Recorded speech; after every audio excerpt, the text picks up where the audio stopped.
오늘 설교 본문과 제목을 제가 지난주에 기도하면서 뽑았는데 솔직히 참 부담스러웠습니다. 제목이 무엇이죠? 같이 한번 제목 한번 말해볼까요? 시작! 너희는 나를 본받는 자가 되라. 제가 여러분에게 무슨 본받을 만한 그런 삶을 산다고 여러분에게 여러분 저를 본받는 사람이 되십시오 이렇게 설교를 할 수 있겠습니까? 그렇다고 해서 저는 별로 본받을 게 없으므로 여러분 저는 본받지 말고 예수님만 본받으십시오 이렇게 설교하는 것도 또 말이 안 되죠. 아니면 사울을 본받으십시오 이렇게 설교하는 것도 이 성경 말씀이 우리에게 주어지는 이 성경 말씀을 우리에게 주신 하나님의 뜻과는 맞지 않습니다. 여러분은 가장 쉽게 비근하게 여러분 자녀들에게 어떻게 말합니까? 너희들은 부모인 우리를 절대 본받지 마라 이렇게 말씀하십니까? 아니면 너희들은 부모인 우리가 부족하지만 우리가 하는 대로 해라 살아라 이렇게 말씀하십니까? 우리는 자녀들에게 우리를 본받지 말라라고 하는 그런 인생이 되어서는 안 됩니다. 어떻든지 우리를 본받으라고 말하는 그런 인생이 되어야 하는 것입니다. 마찬가지로 교회에서 영적 리더로서 저는 여러분에게 여러분은 저를 본받으십시오 이렇게 말해야지 되는 것이죠. 그런 삶을 살아야 합니다.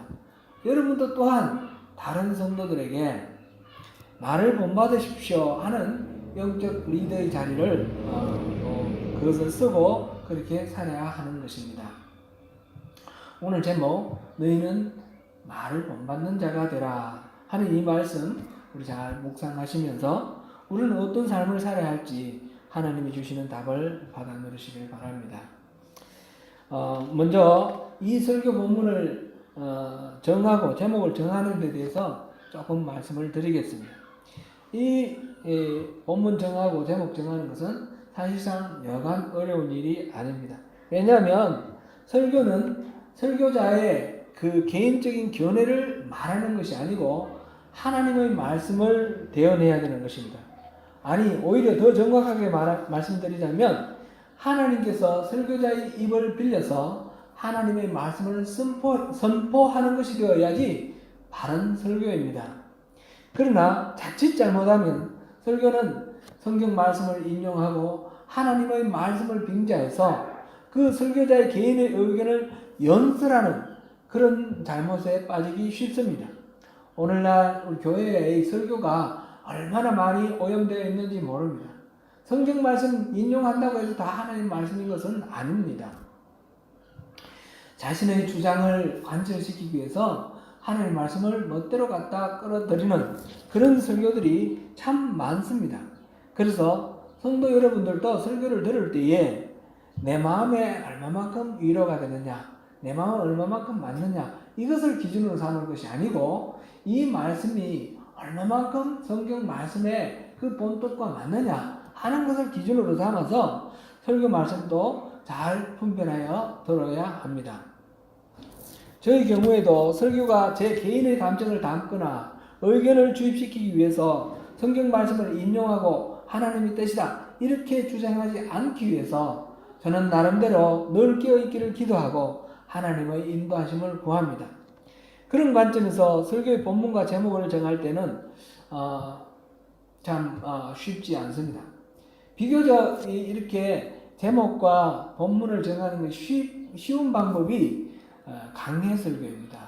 강해설교는 성경 하나를 정해놓고 그 순서대로 쭉 따라가면서 설교를 하기 때문에 본문 정하는 것도 이렇게 정해져 있는 것이고 이미 그 다음에 그 안에서 제목도 정하는 것도 비교적 쉽습니다. 강해설교를 하면 설교자의 주관에 맞는 성경 구절을 애써 찾을 필요도 없기 때문에 설교하는 입장에서도 비교적 용이하고 좋습니다.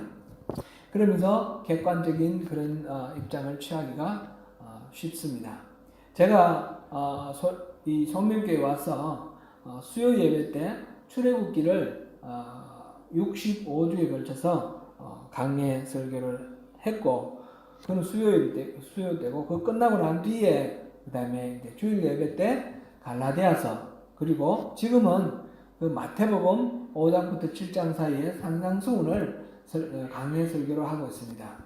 그거는 이제 정해진 순서대로 가기 때문에 특별히 이렇게 막 어느 것을 설교해야 될까 이걸 고민하는 시간이 줄기 때문에 설교자에게도 좀 비교적 좀 좋은 그런 방법입니다.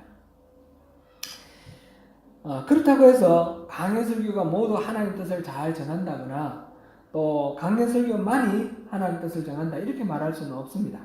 강해 설교도 깨어 기도하지 않으면 얼마든지 왜곡될 수도 있고 그렇습니다. 반면에 이렇게 강해하지 않고 어떤 주제를 정해놓고 그 주제에 따라서 설교 본문을 정하고 주제를 정하고 이런 방법이 또 있습니다. 이른바 주제 설교다 그렇게 말을 합니다.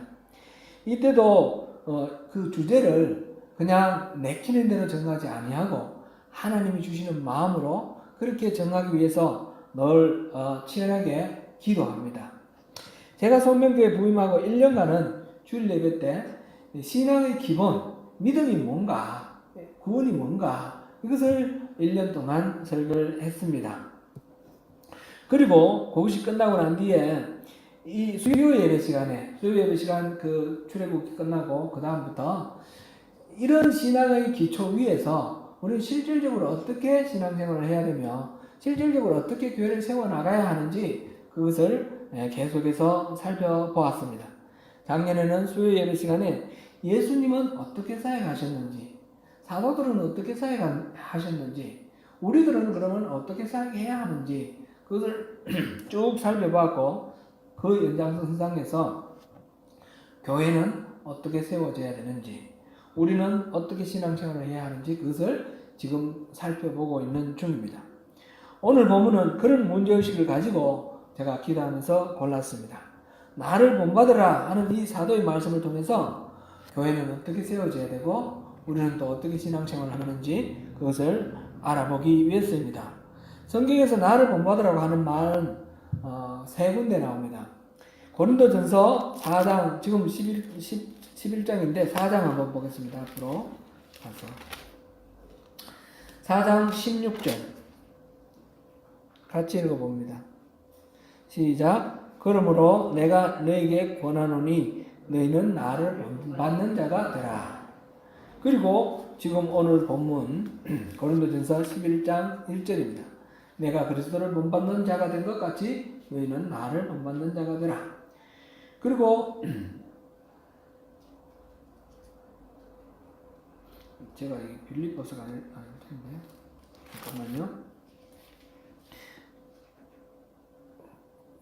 다시 한번 점검을 안 해가지고 엉뚱한 걸 적어놓은 것 같아요. 베드로전서 같은데.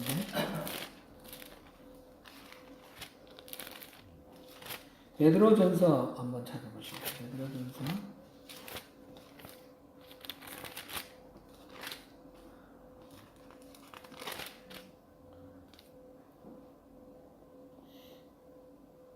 제가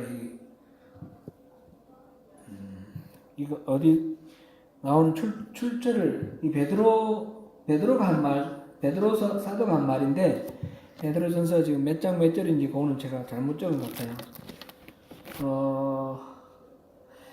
이런 말씀이 있어요. 형제들아, 너희는 함께 나를 본받으라. 그리고 너희가 우리를 본받은 것처럼 그와 같이 행하는 자들을 눈여겨보라. 이 말씀이 있습니다. 제가 절과 장과 절을 잘못 적었습니다. 베드로전서에 나오는 말씀인데 나중에 제가 또 말씀드리겠습니다. 이 세 구절 모두 비슷한 말씀이고 오늘 제가 여러분에게 전하려고 하는 메시지는 다 부합하기 때문에 어느 구절을 택해도 마찬가지입니다. 그런데 지난 1월 둘째 수요일에 제가 그 고린도전서 10장 31절부터 33절 말씀을 본문을 했습니다. 그때 무엇을 하든지 하나님을 영광을 위하여 하라 하는 그런 말씀이었습니다. 그래서 그거를 이어서 오늘은 본문은 고린도전서 11장 1절로 그렇게 정했습니다. 다른 부분 해도 내용은 같다 그런 말씀을 드리는 것입니다. 어쨌든 바울이 그렇게 말했고 베드로가 그렇게 말했습니다. 나를 본받으라. 이 두 사도는 우리가 아는 대로 초대교회를 세워나가는데 지대한 영향을 미쳤던 아주 위대한 대사도들입니다. 그들은 너희는 나를 본받으라 이렇게 말할 만한 그럴 만한 분들이기 때문에 나를 본받는 자가 되라 이렇게 말했을까요? 우리는 언론 볼 때는 그런 것 같은데 성경 말씀을 우리가 읽을 때 그런 식으로 베드로니까 그 말하지, 바울이니까 그 말하지 이렇게 하면 이 성경을 우리에게 주신 하나님 의도하고 일치하지 않습니다. 하나님은 이 말씀이 다 우리의 말이 되기를 원하시는 겁니다. 그래서 우리 삶과 연결해서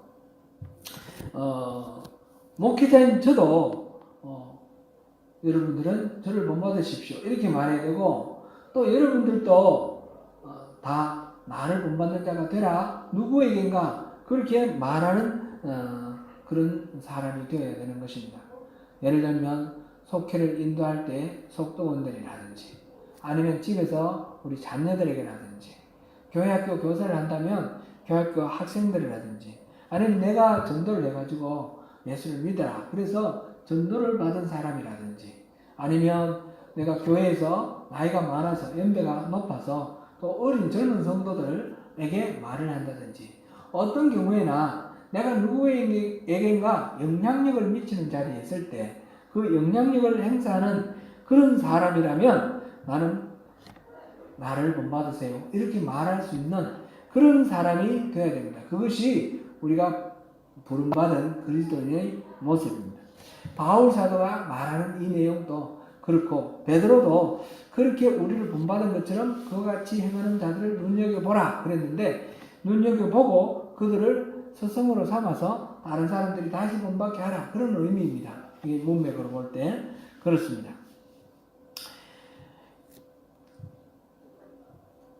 그리고 또 우리가 다시 한번 생각해 볼 것은, 베드로나 바울이 그런 말을 할 만한 사람이라서 그렇다 하는 것을 한번 점검해 볼 필요가 있습니다. 베드로는 어떤 사람입니까? 주님을 3번이나 모른다고 부인했던 사람입니다. 그리고 회개해서 주님의 사도가 되어서 다시 부활하신 주님의 은혜를 입어서 사역을 했는데, 갈라디아서에 보면 그 안디옥 교회에서 예루살렘에서 온 그 유대인들의 눈을 무서워해서 자기가 함께 식탁의 교제를 나눴던 안디옥 사람들, 그 이방인들 함께 교제를 나누다가 그 유대인들이 왔다는 소리를 듣고 슬그머니 그 자리를 떠납니다. 그래서 많은 이 이방인 그리스도인들이 상처를 입게 만들었습니다. 베드로가 어떤 사람입니까? 고넬료에게 복음을 전하면서 맨 먼저 이방인들에도 복음을 전해야 된다라고 말했던 사람이고, 그것을 예루살렘 공의에서 그걸 관철시킨 사람입니다. 그럼에도 불구하고 다른 사람들의 눈을 의식해서 자기의 생각과 다르게 사람들을 소외시키고 부끄러운 그런 행동을 했던 사람이 베드로입니다. 그러므로 나를 본받으라라고 하는 말이 그가 하자가 없고 결점이 없었기 때문에 그런 말을 할 만하다 이렇게 볼 수는 없습니다. 바울은 또 어떻습니까? 바울도 부활하신 예수님을 만나서 그 예수님의 그 마음을 품은 사람인데, 그래서 자기가 가진 모든 것들을 자랑으로 생각하지 않고 해로 여기고 그랬던 사람인데, 그 마가를 선교여행에 데리고 가다가 마가가 도망간 일 때문에 그것으로 인해서 두 번째 선교여행 나갈 때에 자기의 은인인 바나바와 싸워서 그 다음에 등을 집니다. 원수가 됩니다. 물론 나중에 화해는 했겠지만 이렇게 원수가 돼서 각각 다른 길로 갑니다. 그만큼 이 혈기도 있는 사람이고 고집도 있는 사람입니다.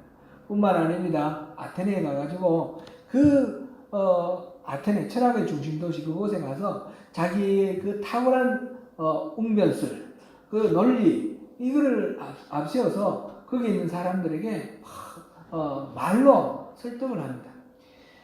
이름을 알 수 없는 신에게 라는 그런 상을 보고 그 신이 바로 하나님이다. 그 신이 바로 예수다. 설파를 했습니다. 사람들을 논리적으로 굴복을 시켰습니다. 그러나 그들은 아무도 예수를 믿지 않습니다.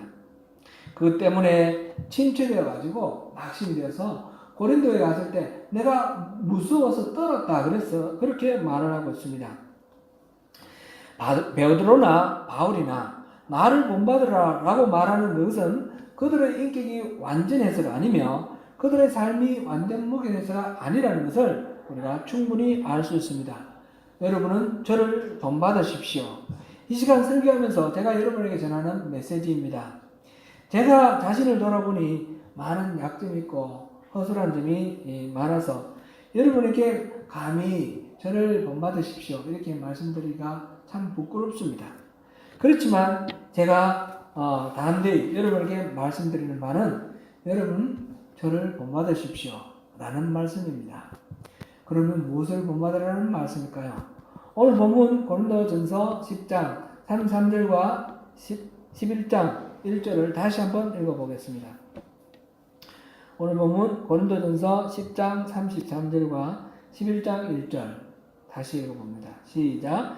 나와 같이 모든 일에 모든 사람을 기쁘게 하여 자신의 유익을 구하지 아니하고 많은 사람의 유익을 구하고 그들로 구원을 받게 하라. 내가 그리스도를 본받는 자가 된 것 같이 너희는 나를 본받는 자가 되라. 아멘. 바울 사도가 나와 같이 이렇게 하라 라고 말을 했고 내가 그리스도를 본받는 것처럼 내가 그리스도를 본받는 자가 된 것처럼 여러분들은 나를 본받는 자가 되라 이렇게 말을 합니다. 바울이 이 고린도 전서를 기록한 때는 3차 선교여행, 바울의 3차 선교여행 도중이다 이렇게 알려져 있습니다. 3차 선교여행 중에 에베소에 머물러 있을 때 그 2차 전도여행 때 오랫동안 머물러 있었던 고린도 교회의 소식을 듣고 그들에게 편지를 쓴 것이 바로 고린도전서 후서입니다. 시기적으로는 대략 AD 55년에서 57년 정도 이렇게 된다고 그렇게 알려져 있습니다. 이때는 아직 복음서가 기록되기 전입니다. 우리가 아는 마태복음, 마가복음, 누가복음, 요한복음 이것은 성경의 맨 앞에 신약의 맨 앞에 나와 있기 때문에 먼저 기록된 것이 아닌가 생각되는데 시기적으로는 뒤에 기록됩니다. 이 복음 4개 중에 맨 먼저 기록된 것이 마가복음인데 마가복음은 대략 한 AD 한 61년에서 67년 사이 이 정도로 추정됩니다. 한 65년 정도로 여러분 좋겠습니다. 그 마가복음을 또 참고로 해서 누가복음과 마태복음이 기록되었습니다. 그래서 AD 70년 되기 전까지 누가복음과 마태복음이 나왔다 이렇게 봅니다. 그리고 요한복음은 AD 90년 정도 한참 뒤에 나온 거고요. 지금 고린도전서가 기록된 시기는 복음서가 나오기에 한 10년 전에 기록됐다는 거죠. 고린도전서에서 이렇게 말을 하고 있는 바울 사도는 이 유대인들 사이에는 예수님의 행적과 예수님의 말씀, 기적과 이상 그런 이야기들이 많이 알려져 있었습니다. 그래서 바울도 잘 들어서 이렇게 압니다. 그러나 바울이 주로 선교한 데는 이방인들 지역이죠. 오늘날 터키 지역, 그다음에 그리스 지역 이쪽인데 그 사람들은 예수님에 대해서 소문을 들은 것이 전혀 없는 사람들입니다. 그들에게 예수를 증거를 합니다.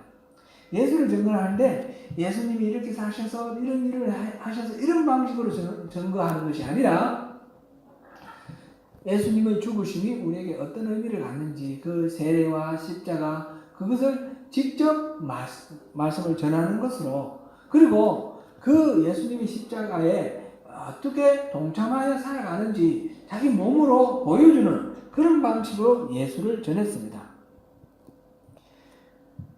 여기서 바울이 나를 본받는 자가 되라 이 말은 내가 인격적으로 온전하기 때문에 도덕적으로 옳기 때문에 내 행동 본받으라 이런 뜻이 전혀 아니라는 것을 우리가 짐작할 수 있습니다.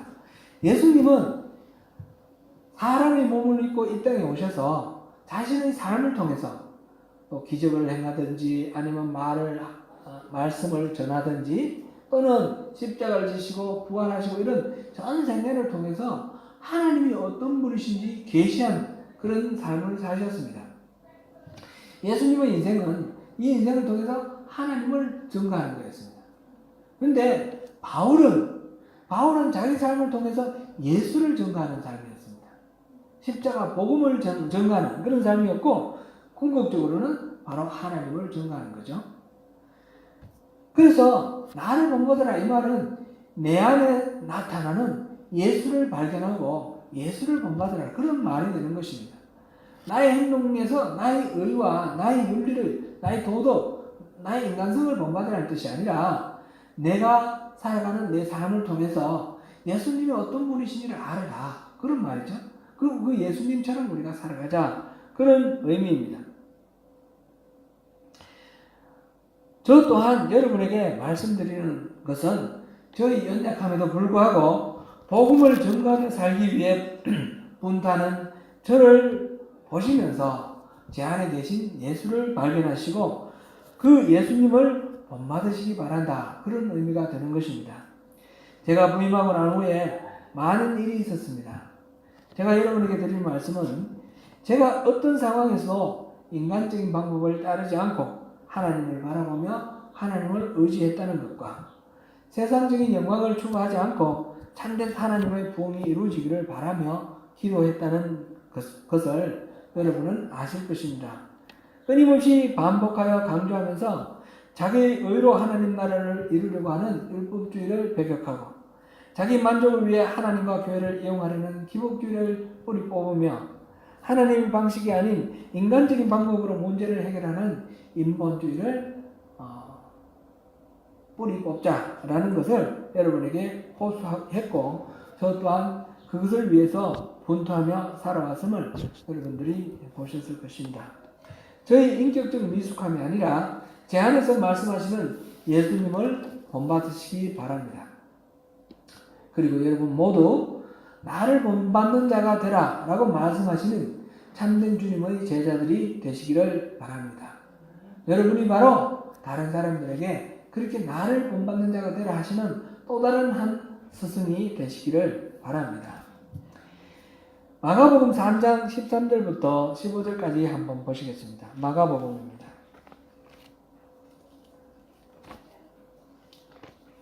마가복음 3장 13절부터 15절까지입니다. 마가복음 3장 13절부터 15절까지 한 목소리로 읽어보시겠습니다. 시작. 또 산에 오르사 자기가 원하는 자들을 부르시니 나온지라. 이에 12를 세우셨으니 이는 자기와 함께 있게 하시고 또 보내사 전도도 하며 귀신을 내쫓는 권능도 가지게 하려 하심이라. 아멘. 예수님께서 12제자를 선발하시는 그런 장면입니다. 예수님께서는 3년 동안 공생의 기간 동안 이 12사도들을 훈련시켰습니다. 그래서 이들을 통해서 교회를 세우셨고 이들을 통해서 하나님 나라의 비밀을 의탁하셔서 예수님이 부활하시고 승천하신 이후에 이 땅의 교회가 제대로 된 모습으로 설 수 있도록 이 12명의 제자를 훈련하셨습니다. 예수님이 제자 훈련을 하실 때에 어떻게 하셨는지 한번 주목하시기 바랍니다. 예수님은 그 12를 세우셨으니 이는 자기와 함께 있게 하시고 또 보내사 먼저 자기와 함께 있게 하셨다는 거죠. 그래서 전도도 하게 하시고 그 다음에 귀신을 쫓는 권능도 갖게 하시고 이런 권능을 주시기 전에 사명을 주시기 전에 먼저 자기와 함께 있게 하셨다는 거죠. 자기와 함께 있는 것으로 훈련을 받아서 그 다음에 전도도 하고 귀신을 쫓는 것을 통해서 사역을 감당하는 것입니다. 12사도들은 예수님과 동고동락하면서 예수님이 하나님이시라는 것을 알게 되었고 예수님의 그 생각, 사상을 알게 되었고 예수님의 사역 방법이 성령을 의지해서 성령님이 하시는 대로 한다는 사실을 알았습니다. 그들은 예수님과 함께 있으면서 예수님의 모든 것들을 배우고 또 예수님의 제자로서 예수님이 위임하시는 사역을 맡아서 해나갈 훈련을 받았습니다. 이것이 예수님 공생의 3년간에 있었던 일입니다. 예수님 공생의 3년을 여러 가지로 정리할 수 있지만 또 이렇게 말할 수도 있습니다. 곧 제자 훈련하는 3년이었다. 그들을 통해서 제자 훈련을 해서 교회를 세우게 하신 것입니다. 제가 요즘 김요셉 목사님의 삶으로 가르치는 것만 남는다라는 책을 읽고 있습니다. 김요셉 목사님은 김장한 목사님 아시죠? 극동방송 설립자시고 그 수원중앙침례교회 원로 목사님이신 김장한 목사님의 아들입니다. 이 김장한 목사님은 자녀를 기르실 때 매우 엄격하게 기르신 모양입니다. 늘 혁대로 매질을 하면서 그렇게 아이들을 훈육했다 합니다. 그래서 아이들의 입장에서는 아버지가 너무너무 무섭고 거리감이 있습니다. 이제 고등학교를 졸업하고 대학교를 다니는데 미국에 가서 김장한 목사님 부인이 미국 사람이지 않습니까? 김요셉 목사는 혼혈합니다.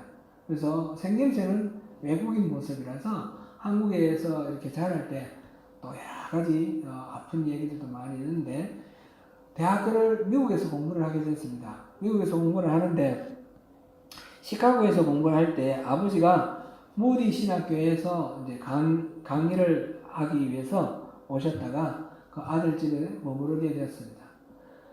근데 아버지와 아들이 평소에 이렇게 가깝고 살가운 그런 관계가 아니라서 서먹서먹한 그런 가운데 있었습니다. 밤에 자다가 아들이 이제 화장실을 가려고 일어나서 보니까 화장실에서 불빛이 새어나오는 거예요. 아버님이 화장실 가셨구나. 그래서 밖에서 아버지 나오실 때까지 기다리는데 한참 있어도 안 나오는 거예요.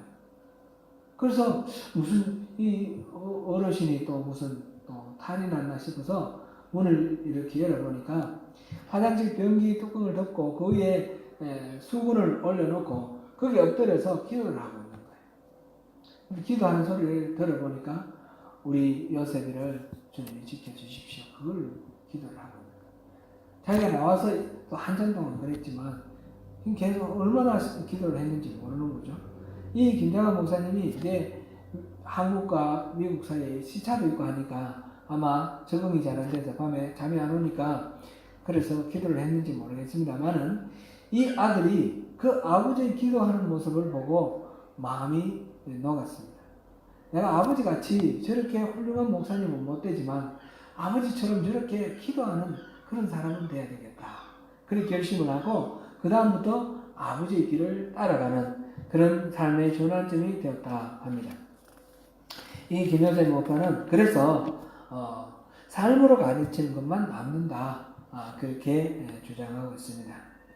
사랑하는 성도 여러분, 바울 사도의 너희는 나를 본받는 자가 되라 라는 이 말은 바울 사도가 삶으로 보여준 것을 본 제자들에게 한 말입니다. 자신의 삶을 직접 보여주고 그 삶을 통해서 드러난 예수님을 본받기를 원했습니다. 예수님의 제문은 말로 설명하는 것으로는 충분하지가 않습니다. 삶으로 살아줘야 하는 것입니다. 우리들의 제자 훈련은 삶을 하는 훈련이 되어야 합니다. 올해는 제가 소그룹 활동을 시작할 생각입니다. 지금 3년이 되어가는데 아직까지도 제가 분이 모르있지 않았다 해서 미루고 있었는데 올해는 시작할까 합니다. 소그룹 활동의 목적은 다름 아니라 우리 삶을 나누는 것입니다. 삶을 나누는 것을 통해서 서로가 격려하고 서로가 가르치고 서로가 배우고 서로가 치유하고 서로가 위로받고 서로가 함께 살아나가면서 함께 배우고 함께 제자가 되어가는 것입니다. 이론도 중요하지만 더 중요한 것은 실제로 어떻게 사느냐 하는 것입니다. 구체적인 삶의 현장에서 부딪히는 문제들이 참 많습니다. 성경에는 시시콜콜하게 일일이 우리가 만나는 모든 상황을 다 기록해 놓지 않았습니다. 그래서 우리가 문제를 만날 때 소그룹에서 이 문제를 나는 어떻게 성경 말씀, 어떤 말씀을 적용하면서 어떻게 성공을 했는지 나는 어떻게 실패했는지 그것을 서로 나누면서 우리의 삶이 말씀에 근거한 삶이 되도록 그렇게 훈련하는 것입니다. 그렇게 서로 성공담과 실패담을 나누면서 함께 세워져가는 것이 바람직한 그런 교회입니다. 그렇게 서로를 신뢰하고 용납하며 사랑하고 교제할 때에 그 교회에 치유가 있고 회복이 있고 생명력이 있는 것입니다. 주일 예배는 주일 예배대로 참 중요합니다. 그러나 그만큼 중요한 것이 또한 소그룹 모임입니다. 소그룹은 그냥 무작정 그룹을 나누어 모이면 되는 것이 아닙니다. 충분히 준비되어 있지 않으면 모여서 세상적인 이야기 나눈다든지 서로 관계 속에서 쉽게 상처를 주고받으면서 이 교회담을 잃어버리게 하는 그런 통로가 되기도 합니다. 그렇기 때문에 사람들 사이 관계는 항상 위험한데 이 위험성을 우리가 충분히 잘 다룰 수 있는 그런 준비를 갖춰야 됩니다. 사람들은 서로 상처를 줄 수 있다. 나와 생각이 다르면 이렇게 견해가 충돌할 수 있다. 근데 그것을 그저 견해가 다른 것으로 그렇게 해야 되는 것이지 저 사람 틀렸고 나는 옳고 이런 식으로 부딪히면 관계가 단순히 어떤 문제의 의견이 다른 것이 아니라 저 사람하고는 이제 사귈 수가 없구나. 같이 할 수가 없구나 하면서 관계 자체가 깨어져 버리는 그런 문제도 됩니다. 그래서 그것을 미리 충분히 우리가 기도하면서 준비를 해야 됩니다. 사람에게 편견과 선입관이 있으면 진실을 알 수가 없습니다. 진실을 알기 위해서는 편견과 선입관을 내려놓는 그런 훈련을 또한 충분히 해야 합니다. 사랑하는 성도 여러분, 우리가 제자 훈련을 받고 우리가 참된 교회를 세우는 것은 우리가 해도 좋고 안 해도 좋고 그런 것이 아닙니다. 나는 편안하게 신앙생활 할래. 그러면서 그런 거 힘들어서 안 하겠어. 이렇게 말하는 경우들이 많이 있는데 그거 당연한 것 같으나 절대로 그거 당연하지 않습니다. 우리가 그동안에 수요일을 살펴본 것을 한번 해석해 보십시오. 우리는 창조되고 구원받은 이유가 있습니다. 바로 하나님의 나라, 천지기로 우리가 창조되고 구원받았습니다. 하나님 나라 가족에 하나님의 양식을 공급해 줄 그런 천지기로 우리가 세움받은 것입니다. 하나님이 또 우리를 그렇게 세우셨기 때문에 우리는 무엇을 먹든지 무엇을 입든지 하나님의 영광을 드러나는 그런 삶을 살아야 됩니다. 그렇게 살 때에 하나님께서는 우리의 삶 속에 어떤 일이 있든지 그것을 합력하여 선을 이루는 그런 방식으로 우리를 통해서 일하셔서 생명이 살아나게 우리를 통해서 잃어버린 영혼들이 회복되게 그렇게 일을 하십니다. 그 일을 위해서 우리를 부르시고 우리를 자녀 삼으신 것입니다. 우리는 단지 우리가 예수 믿어서 천당 가고 이렇게 그것을 위해서 우리가 구원받았다고 생각하면 안 됩니다. 만약 우리가 천당 가는 것이 목적이면 우리 예수 믿는 순간 하나님은 우리를 다 천당으로 다 불러들이셨을 것입니다. 그것이 아닙니다. 우리가 이 땅에서 출세하고 돈 많이 벌고 평안하고 이 땅에서 호강하는 것이 우리의 목적이었다. 그것을 위해서 예수님께서 십자가를 졌을 리가 없습니다. 우리는 이 신앙을 가지는 목적이 무엇인가 다시 생각해 봐야 됩니다. 신앙은 우리를 통해서 하나님은 이 세상을 회복하기를 원하셔서 우리를 귀하게 우리를 뽑으셨고 세우셨습니다. 그래서 교회가 있는 것입니다. 어려움이 없을 수는 없으나 그 모든 일에 염려하지 않고 기도를 할 때 하나님께서 우리에게 모든 것들을 이루어 주십니다. 빌립보서 4장 6절에서 7절 말씀 우리 한번 살펴보겠습니다. 빌립보서 4장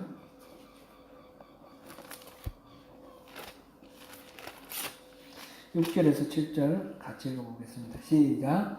아무것도 염려하지 말고 다만 모든 일에 기도와 간구로 너희 구할 것을 감사함으로 하나님께 아뢰라. 그리하면 모든 지각에 뛰어난 하나님의 평강이 그리스도 예수 안에서 너희 마음과 생각을 지키시리라. 아멘.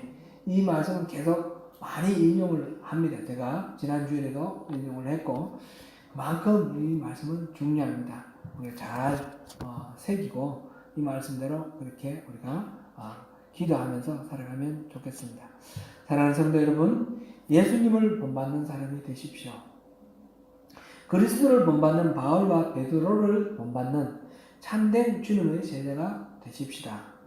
그리고 많은 약점에도 불구하고 예수님의 말씀대로 살고자 하는 저를 또한 본받으시기 바랍니다.